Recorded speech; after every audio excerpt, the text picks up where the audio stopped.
우리 좌우에 있는 분들과 우리 같이 인사하는 시간을 갖습니다. 잘 오셨습니다. 예, 왜 잘 오셨냐면은 갑작스럽게 날씨가 너무 추워져서 잘 오셨다라고 우리가 좀 인사를 나눠야 될 것 같습니다. 요즘 계속 교구 정기 신방이 진행되고 있습니다. 그런데 이 신방을 통해서 몇 가지 느껴지는 것들이 있습니다. 우리 교회 성도들의 삶이 이렇구나라는 것을 볼 수가 있어서 어떻게 보면은 이 신방을 하는 사람이 훨씬 더 많은 것을 느끼고 또한 알아가는 그런 시간인 것 같습니다. 특별히 하나님께서 그 어려움 중에서도 어떻게 붙들어 주셨는지, 또 하나님께서 어떻게 역사하셨는지를 이렇게 나눌 수 있는 시간이어서 참 좋다라는 생각도 갖게 됩니다. 특별히 교회가 신방을 그래도 잘 받으시는 것 때문에 참 감사한 것 같습니다. 왜냐하면 요즘은 교회에서 신방 오는 것들을 그렇게 즐겨하지 않는 시대에 살고 있기 때문에 또 이렇게 신방을 기쁨으로 맞아주시는 모습을 보면은 참 감사하다라는 생각을 갖습니다. 오늘 우리가 함께 살펴보는 것은 이 창세기 39장에 있는 요셉의 삶에 관해서 우리가 같이 한번 살펴봤으면 좋겠습니다. 요셉은 무엇보다도 하나님께서 꿈을 꾸게 하셨던, 그래서 그의 별칭이 꿈꾸는 자로 불려지는 사람이 바로 이 요셉이었습니다. 하나님께서 요셉에게 두 번의 꿈을 꾸게 하신 것은 요셉을 통해서 하나님께서 이루고자 하는 일을 나타내고 또한 그 꿈에 의해서 살아가기 위해서 요셉에게 두 번이나 꿈을 꾸게 하셨습니다. 물론 이 요셉은 그의 꿈에 합당한 사람이 되기 위해서 하나님께서 여러 고난들을 통해, 특별히 13년간이라는 이 연단의 과정을 통해서 요셉을 만들어 가시고 또한 빚어 가시는 모습을 우리가 볼 수가 있습니다. 오늘 요셉 말씀 중에서 가장 중요한 말씀이 있습니다. 우리 말씀을 한번 찾아보실까요? 우리 창세기 37장 20절 말씀을 우리 한번 같이 봤으면 좋겠습니다. 창세기 37장 20절 말씀입니다. 우리 같이 한번 읽어보실까요? 같이 읽겠습니다. 자, 그를 죽여 한 구덩이에 던지고 우리가 말하기를 악한 짐승이 그를 잡아먹었다 하자. 그의 꿈이 어떻게 되는지를 우리가 볼 것이라 하는지라. 아멘. 오늘 이 말은 요셉의 형들의 말이었습니다. 요셉을 죽이고자 했었고 요셉을 죽이자고 계획을 세웠던 형들이 과연 요셉이 꾼 꿈이 어떻게 되는지를 보자라고 이야기를 하고 있습니다. 그들의 관심은 과연 요셉의 꿈이 어떻게 되는가였습니다. 그런데 이것은 이 창세기 37장부터 50장까지 있는 그 요셉의 삶에 관해서 우리가 볼 때도 과연 이 꿈은 어떻게 될 것인지를 우리가 주의 깊게 봐야 됨을 보게 됩니다. 물론 하나님께서는 주권적인 개입으로 인해서 특별히 이 르우벤의 마음에 동생에 대한 긍휼함을 허락하셔서 요셉을 건지고자 하고 있습니다. 또 요셉을 던진 이 구덩이가 물이 없는 구덩이였기 때문에 요셉은 이 구덩이에 던져지고도 오늘 살아나고 있습니다. 이 중동에는 와디라는 이 바람에 의해서 형성되는 이 구덩이, 웅덩이가 있습니다. 그런데 이 웅덩이에 물이 있게 되면은 그곳에 던져진 사람은 물로 인해서 쉽게 살아나지 못합니다. 그런데 하나님께서는 요셉이 던져졌던 이 와디가 물이 비어있게 함으로 말미암아 요셉이 그곳에서 살고 있습니다. 또 그 형 유다의 제안으로 요셉이 은 20개의 이스마엘 상인들에게 오늘 팔려가고 있습니다. 오늘 말씀은 이 요셉이 팔려간 요셉이 애굽 사람 오늘 시위대장 보디발에 의해서 오늘 그가 노예로 팔린 것을 통해서 오늘 시작이 되고 있습니다. 우리 말씀을 한번 보실까요? 우리 39장입니다. 1절 말씀을 제가 읽어보겠습니다. 요셉이 이끌려 애굽에 내려가매 바로의 신하 친위 대장 애굽 사람 보디발이 그를 그리로 데려간 이스마엘 사람의 손에서 요셉을 산이라. 아멘. 오늘 말씀에 보면은 요셉을 산 이 보디발에 관해서 이렇게 소개를 하고 있습니다. 이 보디발은 바로의 신하 친위 대장이었다라고 설명을 합니다. 이 친위 대장은 지금으로 하면은 경호실장에 해당되는 사람입니다. 바로의 최측근으로서 바로의 근접 경호를 맡으며 바로와 함께 늘 거해야 되는 사람이 바로 이 보디발이었습니다. 그리고 우리가 나중에 보면은 보디발의 집에는 이 중요한 죄인들을 가두는 그 옥도 보디발의 집에 있는 것을 보게 됩니다. 그런데 이 보디발이 이스마엘의 상인의 손에서 오늘 요셉을 사고 있습니다. 수많은 사람들이 요셉을 사고자 했지만 오늘 하나님께서는 보디발의 손에 의해서 이 요셉이 팔리게 되는 것을 하나님께서 일을 하고 계십니다. 그러면서 오늘 보디발은 이 요셉을 통해서 몇 가지를 보게 되는 것이 있습니다. 우리 2절과 3절 말씀을 한번 보실까요? 우리 2절과 3절 말씀입니다. 우리 같이 한번 읽어보겠습니다. 여호와께서 요셉과 함께 하심으로 그가 형통한 자가 되어 그의 주인 애굽 사람의 집에 있으니 그의 주인이 여호와께서 그와 함께 하심을 보며 또 여호와께서 그의 범사에 형통케 하심을 보았더라. 아멘. 오늘 2절 말씀은 어떻게 보면 조금 이해가 되지 않는 말씀입니다. 오늘 요셉의 삶에 관해서 오늘 2절에서는 이렇게 얘기합니다. 요셉이 형통한 자가 되었다라고 말씀을 합니다. 여러분, 과연 요셉은 형통한 자가 되었을까요?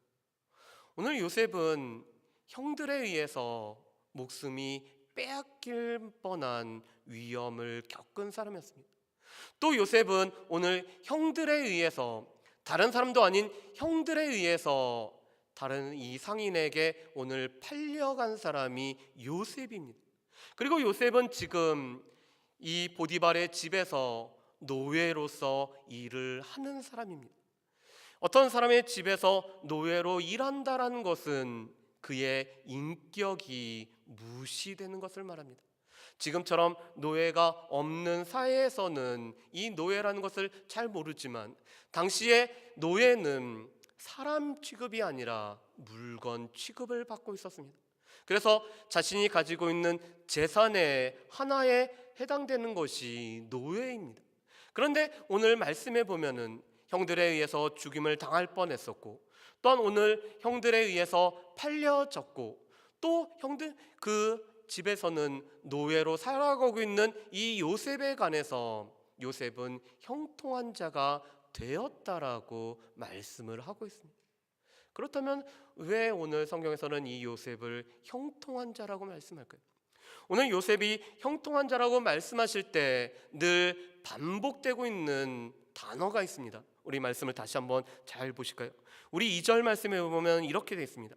여호와께서 요셉과 함께 하심으로 그가 형통한 자가 돼요.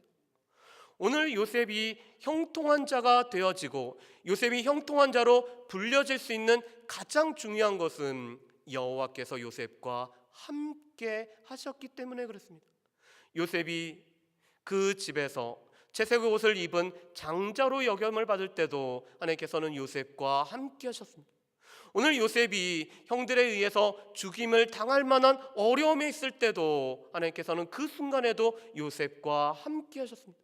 하나님께서는 이 요셉이 은 20에 오늘 팔려갈 때도 오늘 요셉과 함께 하셨습니다. 하나님께서는 지금 요셉이 노예로서 보디발의 집에서 일을 하고 비록 인격적인 취급을 받고 있지 못하는 그 순간에도 요셉과 하나님께서 함께 하셨습니다. 그렇기 때문에 함께 하시는 하나님으로 말미암아 요셉은 형통한 자로 불려지고 있습니다. 그런데 이 요셉이 이렇게 형통한 자가 되고 형통한 자로 불려지는 것은 이방 사람 눈에도 오늘 비춰진 것을 보게 됩니다. 우리 3절 말씀을 한번 보실까요? 3절 말씀에 보면 이렇게 되어 있습니다. 그의 주인이 여호와께서 그와 함께 하심을 보며 또 여호와께서 그의 범사에 형통케 하심을 보았더라. 아멘. 오늘 말씀에 보면은 요셉을 주목하여 보고 있고 또한 요셉의 삶의 형통함을 보고 있는 것은 다른 사람이 아니라 그 주인 보디발이 보고 있습니다.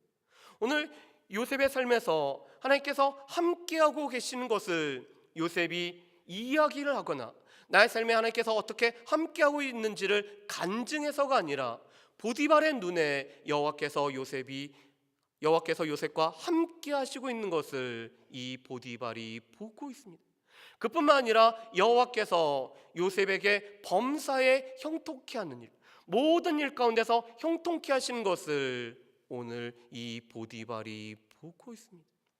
여러분, 실은 예수 믿는 사람들, 예수 믿지 않는 사람들, 예수 믿지 않는 사람들은 예수 믿는 사람들을 늘 주목해 봅니다.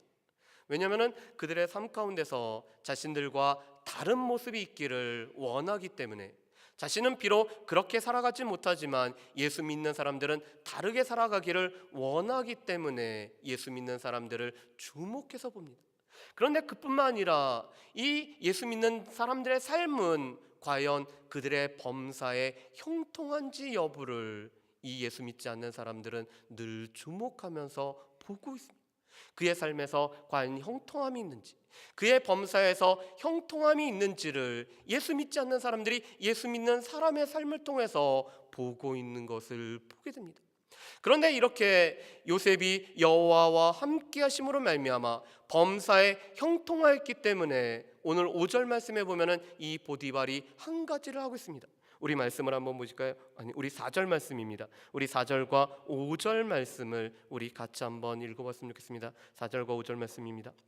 요셉이 그의 주인에게 은혜를 입어 섬김에 그가 요셉을 가정 총무로 삼고 자기의 소유를 다 그의 손에 위탁하니 그가 요셉에게 자기의 집과 그의 모든 소유물을 주관하게 한 때부터 여호와께서 요셉을 위하여 그 애굽 사람의 집에 복을 내리심으로 여호와의 복이 그의 집과 밭에 있는 모든 소유에 미친지라. 아멘.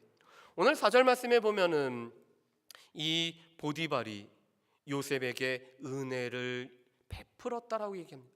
그래서 요셉은 그에게 은혜를 입었다라고 말씀을 합니다.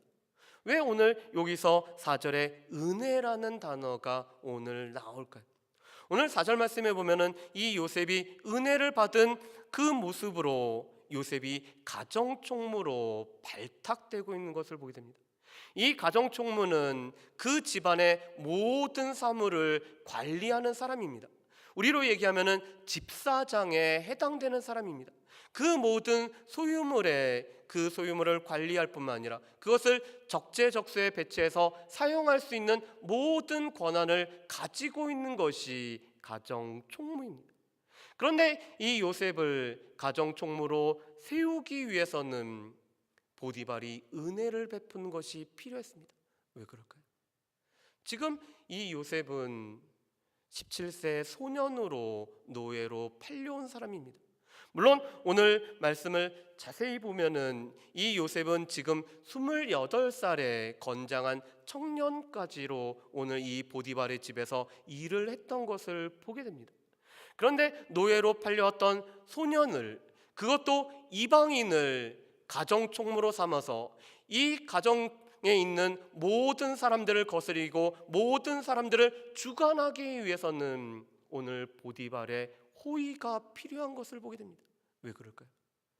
지금 이 집에는 여러 다른 나라 출신의 사람들도 있겠지만 애굽 출신의 사람들도 분명히 있었을 것입니다. 왜냐하면 보디발의 아내가 나중에 하는 말을 보면은 요셉에 관해서 히브리인이라는 표현을 사용하고 있습니다. 이 히브리인이라는 것은 떠돌아다니는 자라는 뜻을 가지고 있습니다. 방랑하는 자라는 뜻을 가지고 있습니다. 이것은 이스라엘 백성들에 관해서 오늘 비하하에서 사용하는 단어가 히브리라는 단어입니다. 그런데 이 히브리 소년이라고 이야기하면서 자신의 그 무죄를 주장하는 보디발의 아내의 이야기를 들어보면은 이 집에는 애굽 사람들도 오늘 같이 종으로서 함께 섬기고 있던 것을 볼 수가 있습니다. 그렇다면은 오늘 애굽 사람이 아닌 다른 사람을 가정총무로 세우는 데 있어서는 보디발의 호의가 필요합니다. 오늘 수많은 애굽 사람들을 제쳐놓고 요셉을 가정총무로 세우는 데 있어서는 이 보디발이 오늘 요셉에게 은혜를 베풀어야 됐었고, 요셉은 그 은혜를 입어서 오늘 가정총무로서의 역할을 감당하고 있습니다. 또한 오늘 보디발은 가정총무인 요셉에게 모든 소유를 그의 손에 위탁하고 있습니다. 오늘 말씀에 보면 6절 말씀에 보면은 자신이 먹는 음식을 제외하고는 모든 것을 요셉에게 맡겼다라고 합니다. 왜냐하면은 이 애굽 사람들은 히브리 사람들과 같은 상에서 먹지 않기 때문에, 또한 이 애굽 사람들은 이 다른 사람들과 섞이지 않기 때문에 오늘 한 식탁에서 먹는 것을 피하고 있습니다. 그래서 자신이 먹는 이 음식을 자신이 간섭하지만 오늘 그 나머지 것은 요셉에게 맡기고 있습니다. 그런 요셉을 통해서 오늘 하나님께서는 5절 말씀에 보면은 이런 일을 행해주고 계십니다. 5절 말씀을 한번 보실까요? 5절 말씀 제가 읽어보겠습니다.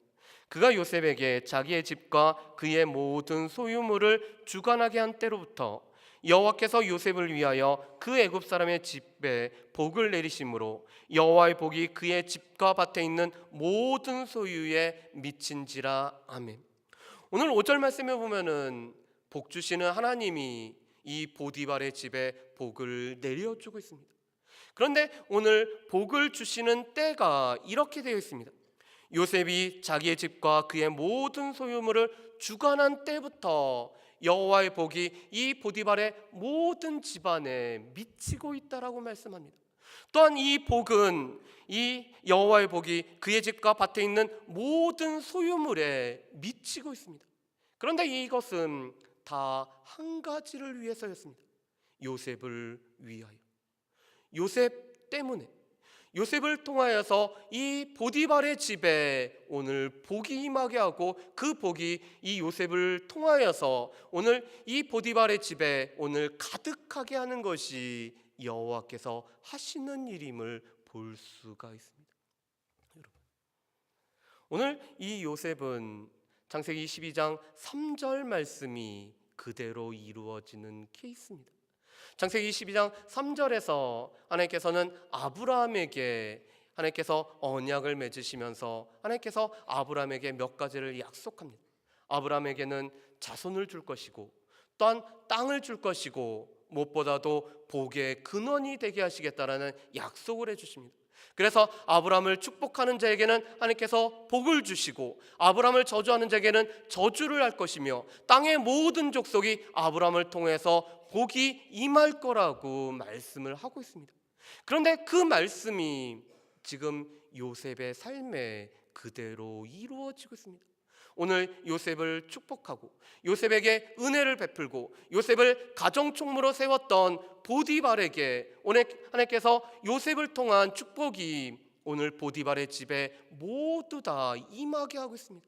요셉이 관리하는 모든 것들, 요셉의 손길이 미치는 것들, 오늘 요셉으로 인해서 이 보디발의 집에 있는 모든 것이 복을 받고 있습니다. 그런데 이것은 다 한 사람, 요셉을 위하여서 하나님께서 지금 이 복이 보디발의 집에 미치게 하고 있는 것을 볼 수가 있습니다. 그런데 이것은 어떻게 보면은 우리들에게 허락하신 하나님의 은혜이자 하나님께서 우리에게 베풀어 주신 복입니다. 가끔 가다가 저희 집사람이 이런 얘기를 하는 경우들이 있습니다. 우리가 가면은 어떤 식당에 사람들이 그 다음부터 끊이지 않고 온다라는 표현을 씁니다.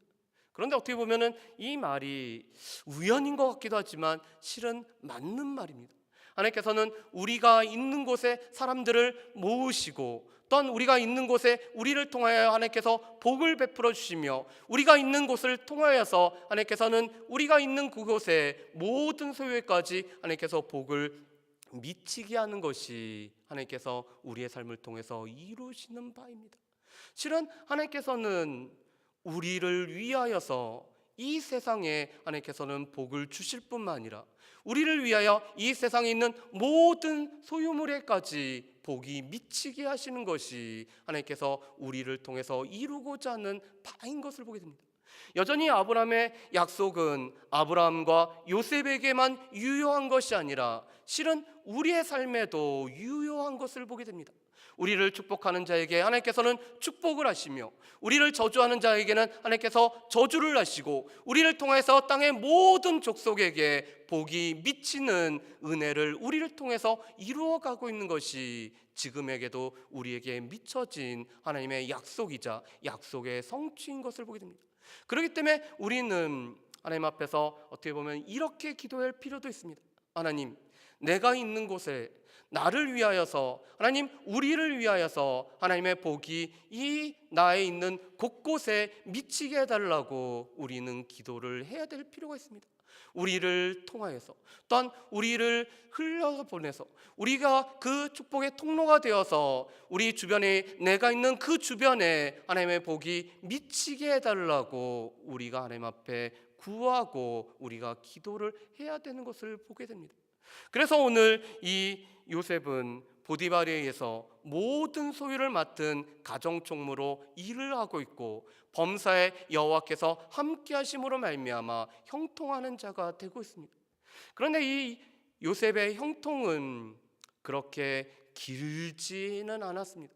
왜냐하면 보디발의 아내가, 이 용모가 준수하였고, 오늘 그 멋있게 생긴 이 요셉을 여러 가지로 유혹을 했기 때문에 그렇습니다.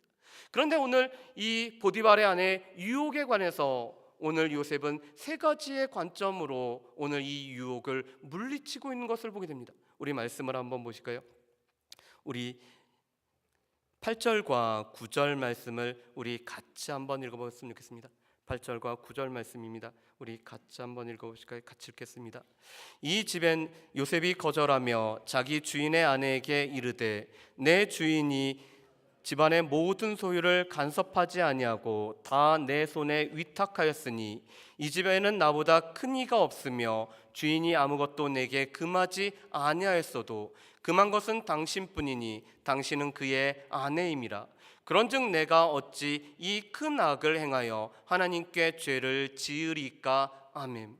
오늘 8절과 9절 말씀에 보면은 오늘 요셉은 책임이라는 관점에서 이렇게 얘기를 합니다. 내 주인이 집안의 모든 소유를 간섭하지 아니하고 다 내 손에 위탁하였으며 아무것도 내게 금하지 아니하였어도 금한 것은 당신뿐입니다. 지금 저에게 맡겨준 책임은 이 집의 모든 것을 관리하고 이 모든 것을 잘 선용하는 것이 나에게 맡겨준 책임이라는 것을 오늘 요셉은 분명히 하고 있습니다. 그런데 당신은 금하였고 내가 당신에 관해서는 금하여진 것이기 때문에 이것은 내가 책임을 다하기 위해서는 당신을 금한 그 주인의 뜻을 따라야 되는 것이 나에게 주어진 책임입니다라고 얘기를 하고 있습니다. 그리고 두 번째로 요셉은 결혼의 관점에서 이렇게 얘기를 합니다. 9절 말씀에 보면은 당신은 그의 아내입니다. 오늘 당신은 그의 아내이기 때문에 주인의 아내인 당신은 나와 이런 관계를 갖는 것이 아니라 오직 주인과 관계를 가져야 되며 이 그 관계를 깨트려 버리는 것은 오늘 죄라고 얘기를 합니다.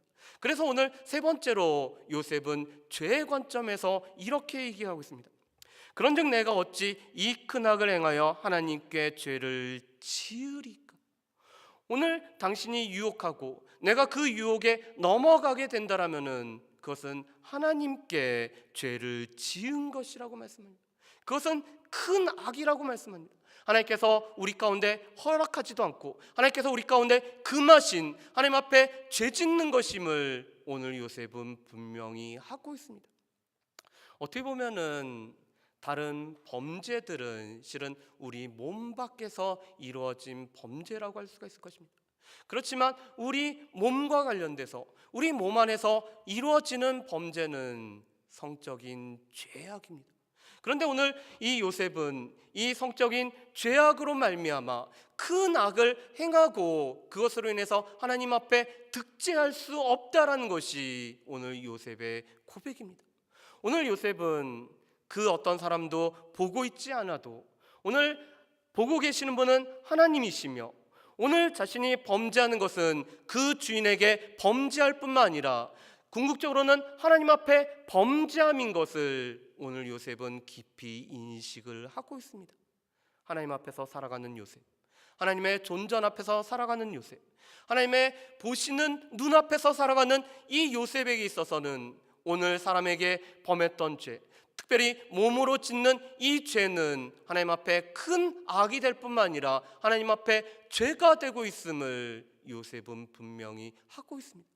그렇기 때문에 요셉은 이 큰 악과 하나님 앞에 죄를 범하지 않기 위해서 그 자리를 떠나는 지혜로운 모습을 보여주고 있습니다. 우리 가운데는 이 악에 대한 분별력과 죄에 대한 분별력을 가지면서 우리가 대처하는 방법도 우리가 마땅히 체득을 해야 됩니다. 어떤 것은 우리가 싸워서 이겨야 되지만 우리 가운데는 그 자리를 떠나고 피해버려야 될 죄악이 있습니다. 특별히 오늘 이 성적인 죄악에 관련돼서 오늘 죄를 범할 수 있는 자리에 갖는 것들은 우리가 피해야 됩니다. 뻔히 그 자리에 가면은 죄악을 저지를 수밖에 없는, 뻔히 그 자리에 가면은 죄에 동참할 수밖에 없는 그 자리에 가는 것은 너무나 어리석은 자입니다. 오히려 그 자리를 피하고 그 자리를 떠나는 것이 너무나 맞고 합당합니다. 그래서 오늘 요셉은 이 보디발의 아내와 단둘이 있을 수 있는 기회를 오늘 이 요셉은 갖지 않고 또 그 자리를 떠나고 피하는 모습을 보게 됩니다. 그런데 오늘 이 보디발의 아내의 거짓말로 인해서 오늘 이 요셉이 옷을 벗고 오늘 도망치다가 오히려 그것이 이 악용이 되어서 오늘 요셉이 옥에 갇히고 있습니다. 우리 말씀을 한번 보실까요? 우리 19절과 20절 말씀을 우리 같이 한번 읽어봤으면 좋겠습니다. 19절과 20절 말씀입니다. 같이 읽습니다. 그의 주인이 자기 아내가 자기에게 이르기를 당신의 종이 내게 이같이 행하였다 하는 말을 듣고 심히 노한지라. 이에 요셉의 주인이 그를 잡아 옥에 가두니 그 옥은 왕의 죄수를 가두는 곳이었더라. 요셉이 옥에 갇혔으나. 아멘. 오늘 19절 말씀에 보면은 보디발이 아내의 말을 듣고 심히 노하고 있습니다. 그런데 오늘 심히 노하고 있는 이 보디발은 요셉에게 다른 조처를 하고 있습니다. 어떻게 보면 지금 요셉은 강간범으로 몰리고 있는 상황입니다. 오늘 이 요셉은 그 주인의 아내를 탐한 자로 오늘 몰리고 있는 상황입니다. 심지어는 요셉의 옷이 오늘 이 보디발의 아내 손에 있기 때문에 오늘 이 요셉은 증거마저도 있는, 그래서 어떻게 자신의 결백을 주장할 수도 없는 아주 어려운 공공함에 처해 있습니다. 자, 그렇다면은 이 주인이 오늘 보디발이 자신의 아내의 이야기를 들으면은 요셉에 관해서 어떻게 해야 됐을까요? 당시 애굽에서도 남의 아내를 오늘 겁탈하려고 하는 자, 남의 아내에게 간음을 행한 자는 바로 즉결해서 그 현장에서 죽이는 것이 애굽에서도 있었던 법이었습니다. 그렇다면 이 보디발은 아내의 말을 그대로 다 듣고 이 아내의 말을 듣고 노하였다라면은 오늘 요셉을 그 현장에서 돌로 쳐서 죽이는 것이 정확한 처리 방법일 것입니다. 그런데 오늘 보디발은 그렇게 하지 않고 있습니다. 오히려 이 보디발을 자신의 이 집에 있는 오늘 감옥에 요셉을 가두고 있습니다. 왜 그랬을까요? 평상시에 요셉을 알았기 때문에 그렇습니다. 평상시에 요셉이 하나님과 함께하는 것을 알고 있었고 오늘 하나님께서 요셉으로 인하여 요셉을 위하여 오늘 모든 범사에 복을 내리는 것을 이 보디발이 직접 봤기 때문에 그렇습니다. 요셉의 평상시의 삶이 누가 보든지 안 보든지 늘 자신의 일을 묵묵히 감당할 뿐만 아니라 가정총무로서 조금도 소홀히 하지 않았기 때문에 이 일 가운데서 빈틈이 없는 요셉을 알고 있었기 때문에 오늘 자신의 아내의 말로 인해서 오늘 노함이 치밀었어도 오늘 요셉이 그렇지 않았을 거라는 마음을 갖고 있기 때문에 이 요셉을 감옥에 가두는 것으로 대체를 하고 있습니다. 어떻게 보면은 이 아내의 말보다도 요셉의 삶을 더 신임을 했던 것이 이 보디발의 모습일 것입니다. 지금 보디발의 아내가 수많은 종들 앞에서 떠들었던 얘기, 또한 자신의 아내의 그 위치를 고려해서 요셉에게 벌을 해야 되지만 요셉을 옥에 가둠으로 말미암아 이 아내의 말을 다 그대로 받아들이고 있지 않는 이 보디발의 모습을 또한 볼 수가 있습니다. 그런데 오늘 성경 말씀에 보면은 이런 요셉에 관해서 오늘 하나님께서는 또 이렇게 표현을 하고 있습니다. 우리 말씀을 한번 보실까요? 21절부터 23절 말씀을 우리 같이 한번 읽어보겠습니다. 같이 읽겠습니다.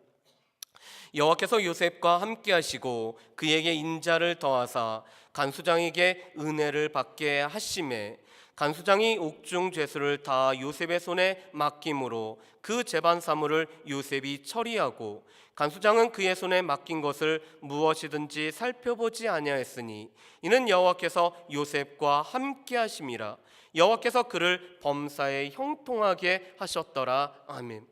오늘 21절부터 23절 말씀에도 보면은 요셉의 삶에 늘 드러나는 세 가지 단어가 여전히 반복되고 있습니다. 첫 번째로는 여호와께서 여전히 그 감옥 속에서도 요셉과 함께 하셨다라고 말씀합니다.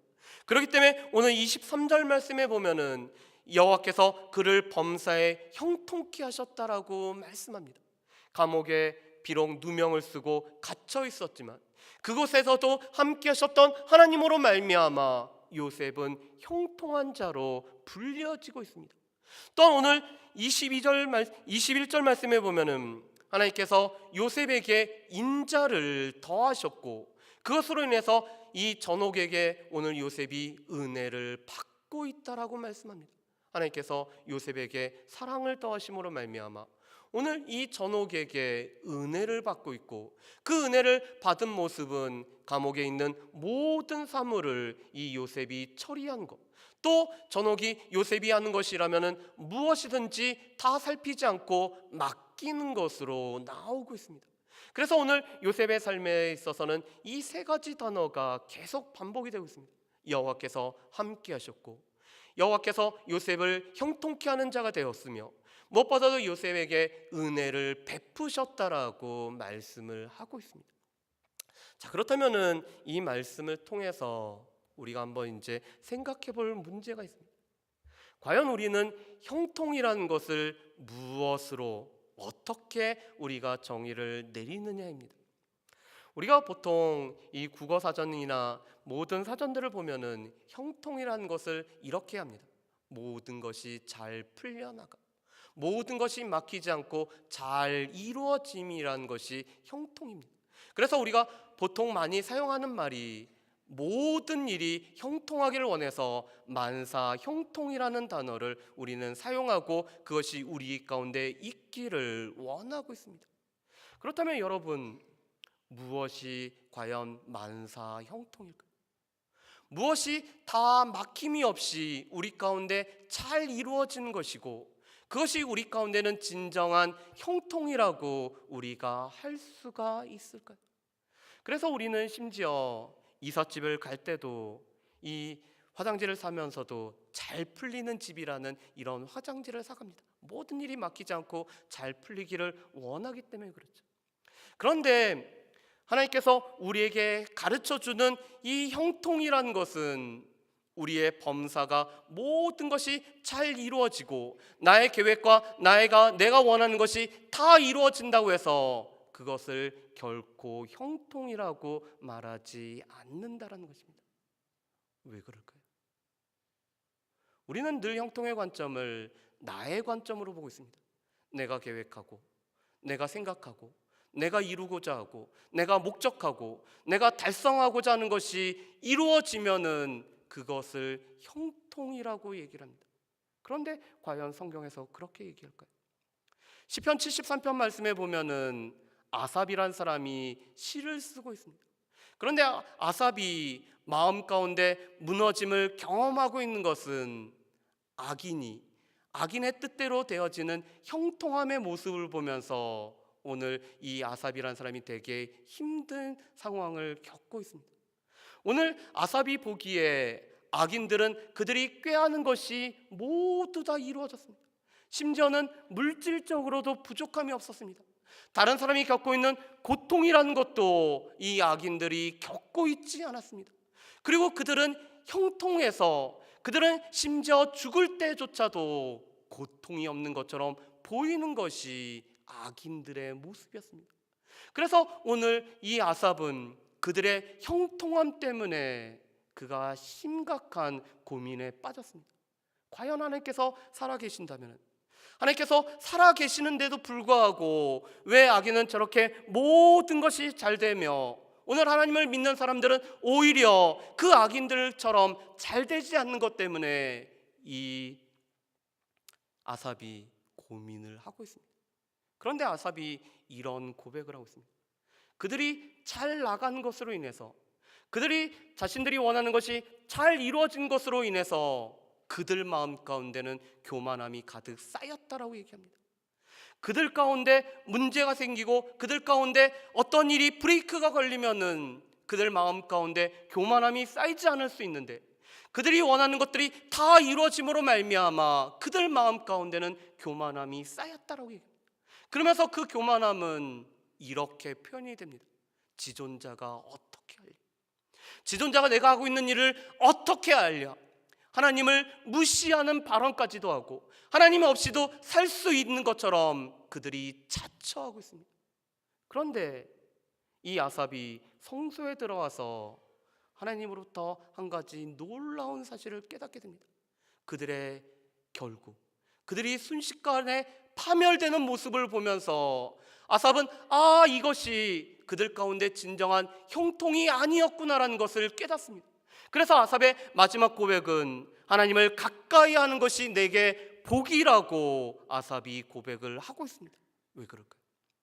오늘 그들이 마음에 원하는 것이 잘 이루어진 것으로 인해서 그들 마음 가운데는 교만함이 쌓였고, 그 교만함은 심지어 하나님의 존재마저도 인정하지 아니하고 자신들 삶의 모든 것이 잘 이루어진 것으로 인해서 그것이 자기의 삶에 복된 것이라고 생각을 했습니다.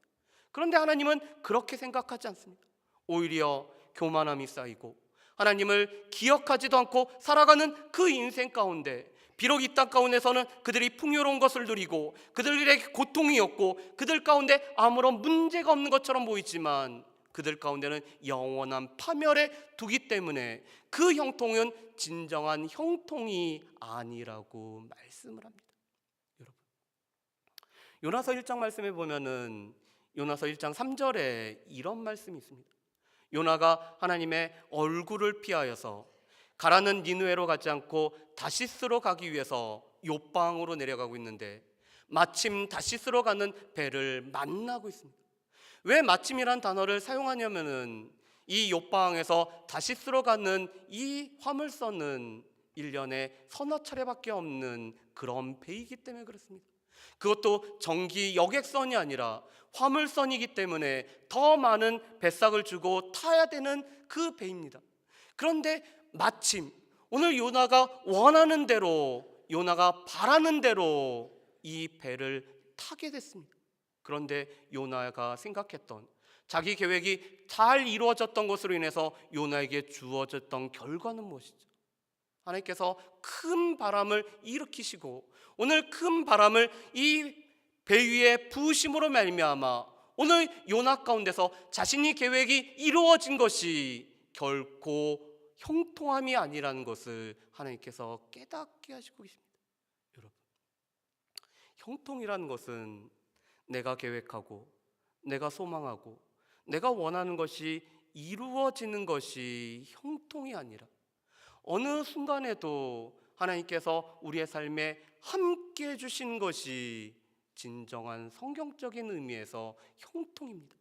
비록 그의 삶이 노예의 삶으로 전락하고 그의 삶이 오늘 죄수의 삶으로 전락하고 많은 사람들에게 잊혀짐을 받고 또한 많은 사람들에게 오해를 받고 또한 어려움을 겪고 그의 삶이 다른 사람들이 보기에는 그리 잘 나가는 것처럼 보이지 않더라도 그 삶에 하나님께서 함께 하시는 것이 진정한 성경적인 형통인 것을 보게 됩니다. 그래서 우리의 삶에서, 우리의 삶에 낮아질 때나 우리의 삶에 높아질 때나 하나님께서 그 자리에 함께하고 계신다면은 그것은 우리 가운데 있는 진정한 형통의 모습인 것을 기억할 수 있는 저 여러분들이 되셨으면 좋겠습니다. 하나님께서 우리에게 말씀하시는 형통이라는 것은 하나님께서 우리의 삶에 함께 주심으로 말미암아 하나님께서 우리의 삶을 책임져 주시고 우리의 삶에 늘 동행해 주시는 것이 우리 가운데 있는 진정한 형통입니다. 그래서 세상 사람들이 보기에는 우리의 삶이 그렇게 많은 다른 사람들처럼 많은 것을 누리고 있지 않는 것처럼 보일지라도 하나님께서 우리의 삶에서 함께 계시고 계신다면은 그것은 우리 가운데 진정한 형통입니다. 왜냐하면은 하나님께서 오늘 요나에게도 요나가 잘못했을 때 하나님께서는 징계하심으로 말미암아 하나님의 사랑을 표현하고 계십니다. 오늘 요나에게 있었던 마침 그 배를 만나는 것이 아니라 하나님께서 그 요나에게 오늘 폭풍을 일으키심으로 말미암아 징계함을 통해서 이 요나에게 하나님의 사랑을 오늘 보여주고 있습니다. 왜냐하면 하나님께서는 요나가 하나님의 자녀고 하나님의 백성이기 때문에 그 백성의 삶에 친히 개입하심으로 말미암아 하나님께서 사랑하고 계신다는 것을 보여주고 계신 것입니다.